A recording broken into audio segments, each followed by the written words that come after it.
हम लोग सुन रहे हैं परमेश्वर के खास बंदों से, संत लोगों से, और परमेश्वर हमसे लगातार बातें कर रहे हैं। परंतु इस छोटा सा जो समय हमें मिला है उसमें से एक वचन को मैं आप सबों के सामने रखना चाहूंगा। ज्यादा तौर से हम लोग यहाँ सेवक लोग हैं, इसलिए मैं सेवकों के लिए एक छोटा सा बात रखना चाहूंगा और अपने निर्धारित समय के भीतर हम समाप्त करना चाहेंगे। आइए हम पढ़े यहूदा की पत्री उसका 12वीं वचन को कोई एक जन पढ़ के हमारी सहायता करेंगे। ये तुम्हारी प्रेम सभाओं में तुम्हारे साथ खाते पीते समुद्र में छिपी हुई चट्टान सरीखे हैं और बेधड़क अपना ही पेट भरने वाले रखवाले हैं। वे निर्जल बादल हैं जिन्हें हवा उड़ा ले जाती है, पतझड़ के निष्फल पेड़ हैं जो 2 बार मर चुके हैं और जड़ से उखड़ गए हैं। परमेश्वर के नाम की धन्यवाद हो। थोड़े ही देर पहले परमेश्वर के दास रेवरेंड सतीश जी ने एक बहुत सुंदर संदेश दिया और इब्रानी के पत्री उसका 11वीं अध्याय का पहली आयत से उसने लिया और वहां सुनते सुनते मुझे एक बात और मुझे भी अच्छा लगा और मैं उस बात को आप सबके सामने रखना चाहूंगा, क्योंकि छोटा सा समय में एक छोटी सी बात बहुत सही रहेगा। ये मेरा प्रार्थना है परमेश्वर के सामने।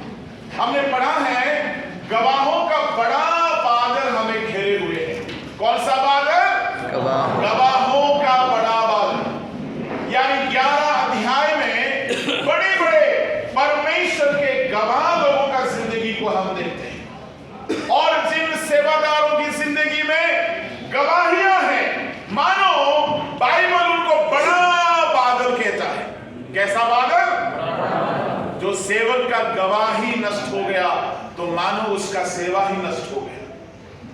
अगर कितना भी टैलेंटेड है, कितना भी हुनहार है, कितना भी कला जानता है, कितना भी बड़ा पढ़ा लिखा है, कितना भी ज्ञानी है, कितना भी थियोलॉजी क्यों ना किया हो, अगर उसका चरित्र की गवाही नष्ट हो गया, अगर उसका गवाही खराब है तो उसका सेवा हो ही नहीं सकता है। इसलिए परमेश्वर के लोगों, हम सेवादारों को टैलेंटेड बनना अच्छा है, एनॉइंटेड भी बनना अच्छा है, परंतु गवाही के बिना हमारी खुद की गवाही, चरित्र की गवाही अगर औरों के सामने अच्छा नहीं है तो ना हमारी टैलेंट काम आएगा, ना हमारी ऑर्डिनेशन काम आएगा। इसलिए गवाहों का बड़ा बादल हमें घेरे हुए हैं। जो गवाहों का बड़ा बादल हमें घेरे हुए हैं, ये कोई और नहीं है, हाबिल के समय से लेकर के नया नियम के अंत के समय तक के जितने बड़े बड़े परमेश्वर के दास लोग हैं, जिन्होंने अच्छी गवाही के साथ अपनी खिदमत को पूरा किया और दूसरों के सामने अच्छा नमूना कर जिंदगी जिया। आमीन। परमेश्वर के नाम की धन्यवाद हो। ये बड़ा बादल है, एक अच्छा गवाही के साथ, जिनका गवाही बहुत ही अच्छा है। गवाही कई तरह की होती है। गवाही एक है परमेश्वर के द्वारा होने वाला सेवा की गवाही, परमेश्वर के द्वारा होने वाला चमत्कार की गवाही, परमेश्वर के द्वारा वरदानों के द्वारा होने वाला गवाही। फलाने जगह में भूत भाग गया, फलाने जगह में बीमारी चंगा हो गया, फलाने जगह में हमने आत्मा बचाया, वहां बड़े बड़े काम हुआ। ये प्रभु के द्वारा होने वाली सेवकाई की गवाही। कई बार किसी किसी की सेवकाई की गवाही बड़ी जबरदस्त होता है, बड़ा तगड़ा होता है, परंतु जिंदगी की गवाही थोड़ा सा उल्टा सीधा होता है। जैसे कि सिमसोन, उसकी सेवकाई की गवाही बड़ा तगड़ा था। उसकी सेवकाई में वो कहीं भी फेलियर नजर नहीं आया। जहां भी गया बड़ा ताबड़तोड़ चमत्कार किया, जहां भी गया बहुत हिला के रख दिया, फलिस्तियों को हरा के रख दिया, पर खुद का जिंदगी की गवाही उतना अच्छा नहीं था। मेरे प्रभु के लोगों, हमारी सेवकाई की गवाही का भाषण मारो बोलने से हम लोग के पास तो ढेरों भाषण होगा, बहुत ही तगड़ा तगड़ा गवाही हम देंगे, परंतु क्या हमारी व्यक्तिगत जीवन की गवाही कैसा है?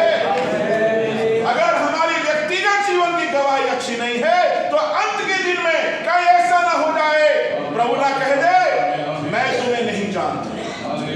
जंगाई करने वाले, चमत्कार करने वाले, भविष्यवाणी करने वाले, इन सारे बड़े बड़े लोगों की चंगाई की गवाही के द्वारा वे स्वर्ग की नसीब नहीं होंगे, वे स्वर्ग में नहीं जाएंगे, परंतु जिनकी व्यक्तिगत गवाही अच्छी है, यानी जो परमेश्वर की इच्छा के अनुसार जीते हैं, उनको परमेश्वर के राज्य में अवसर मिलेगा। सेवकाई की गवाही अच्छा है, परंतु सेवकाई की गवाही से बढ़कर हमारे जीवन की गवाही ना हो तो कोई मतलब नहीं होता हमारी सेवकाई की गवाही। इसलिए परमेश्वर के लोगों, गवाहों का बड़ा बादल हमें घेरे हुए हैं। उन बादलों से हमें प्रेरणा लेना चाहिए, उन लोगों से हमें प्रेरणा लेना चाहिए। अगर वे बड़ा बादल है तो हमें भी एक बादल बन जाना चाहिए। Hallelujah, hallelujah. परमेश्वर के दास सतीश जी कह रहे थे, बादल सुकून देता है, छाव देता है, गर्मी से राहत देता है, बादल हमें कड़कती धूप से बचाता है, बादल हमें और भी कई चीजों को देता है। उनमें से एक मैं कहना चाहूंगा, 3.5 साल का अकाल छाया हुआ था इस्राएल देश में, बारिश नहीं थी। उस घड़ी एलिया बहुत बड़ा प्रयास उठाया, कर्मेल के पहाड़ पर 450 बाल के नबियों को, 400 आशेरा के नबियों को इकट्ठा किया, एक चुनौती रखा, चुनौती में वे हार गए और स्वर्ग से आ गया। आग आते ही एलिया ने क्या किया, 850 बाल आशेरा के नबियों को कत्ल कर डाला। कत्ल करने के बाद कहानी खत्म नहीं हुई, अब सीधा एलिया कर्मेल के पहाड़ में चढ़ जाता है, 7 बार घुटना टेकता है, तब एक छोटा सा बादल जो बड़ा बारिश को लाता है, 3.5 साल के अकाल को खत्म कर। Hallelujah, hallelujah. भले आप छोटा सा ही बादल हो, और प्रार्थना के बिना ये बादल का असर नहीं हो सकता है। प्रार्थना के बिना ये बादल आ ही नहीं सकता है।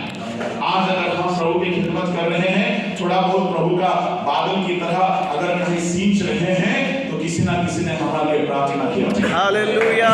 किसी ने हमारे लिए घुटना टेका था, किसी ना किसी का प्रार्थना का फल है कि प्रभु के लोगों, आप और मैं एक बादल की तरह कहीं ना कहीं जल सींच रहे हैं। मैं आपसे कहना चाहूंगा, हर सेवकों को खड़े होने के पीछे कई लोगों की दुआएं होती हैं, कई लोगों की दुआएं होती हैं। उनमें से और एक घटना में कहना चाहूंगा, इस्राएल के लोग मिस्र देश में 400 वर्ष गुलामी में थे।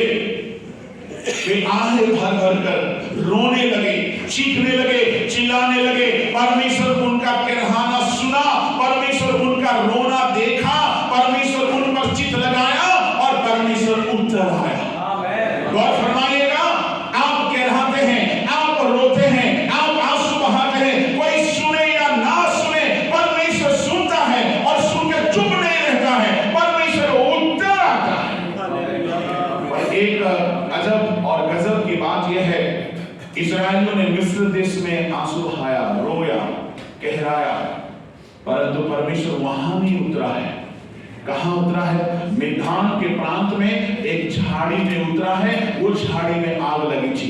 मैं आपसे कहना चाहूंगा, आप वेस्ट बंगाल में आंसू बहाओ, आप छत्तीसगढ़ में आंसू बहाओ, आप झारखंड, बिहार, यूपी में कहीं भी आंसू बहाओ, जरूरी नहीं है कि परमेश्वर वहीं उतर के आएगा, कहीं और उतर भी आ सकता है और वहां किसी को आग लगा सकता है और उस आग में सदा कर सकता है और वहां किसी को तैयार कर सकता है और तैयार करके आपके लिए हो सकता है। आमीन, हालेलुया, हालेलुया। कई बार हम लोग बोलते, प्रभु यहीं उतर आ जाओ। इस्राएली लोग ऐसा नहीं बोला था, प्रभु आप इधर आ जाओ। वे कहरा रहे थे, वे रो रहे थे, वे आंसू बहा रहे थे।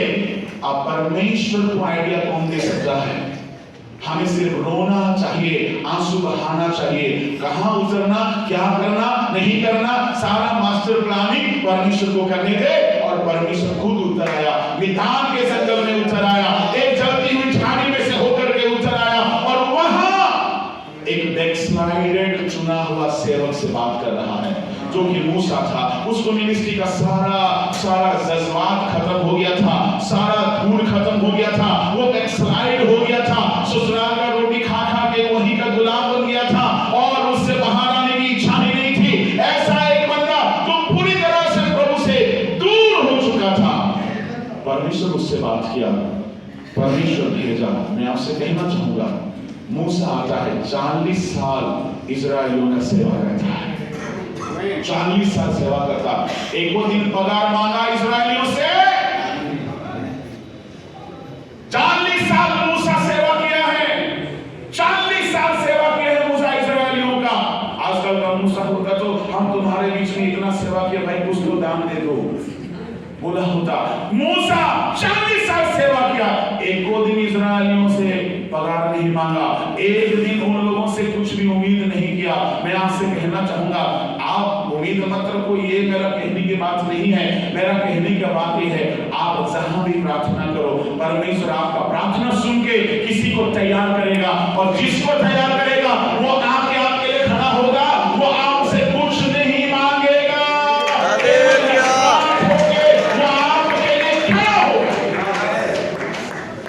एलिया का प्रार्थना एक बादल को लेके आता है। इस्राएलियों की प्रार्थना एक बैकस्लाइडेड मूसा को खड़ा कर सकता है।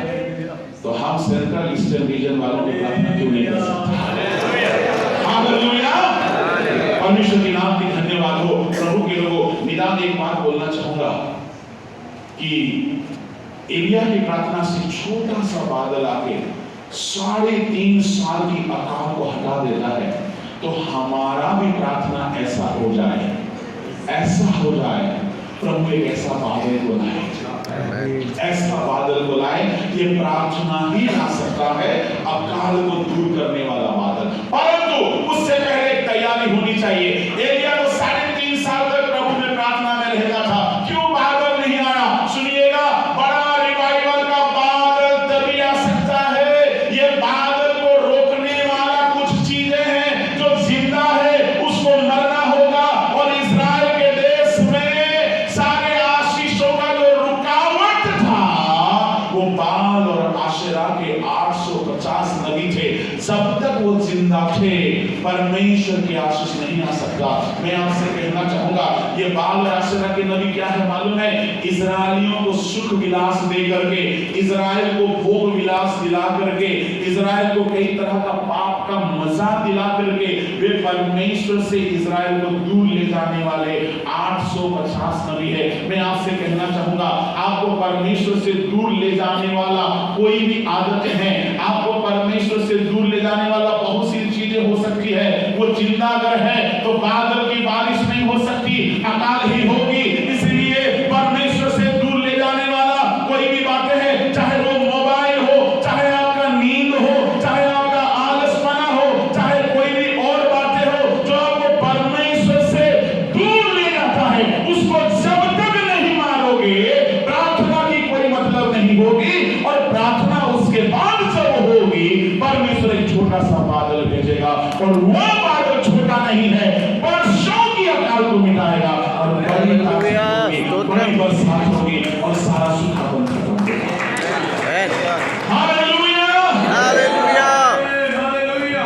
परंतु परमेश्वर के लोगों, यहां हम देखते हैं परमेश्वर के सेवक लोग गवाहों का बड़ा बादल है। पर यहूदा की पत्री में हमने पढ़ा है, कुछ सेवक ऐसे हैं। कैसा है? और एक बार पढ़िएगा।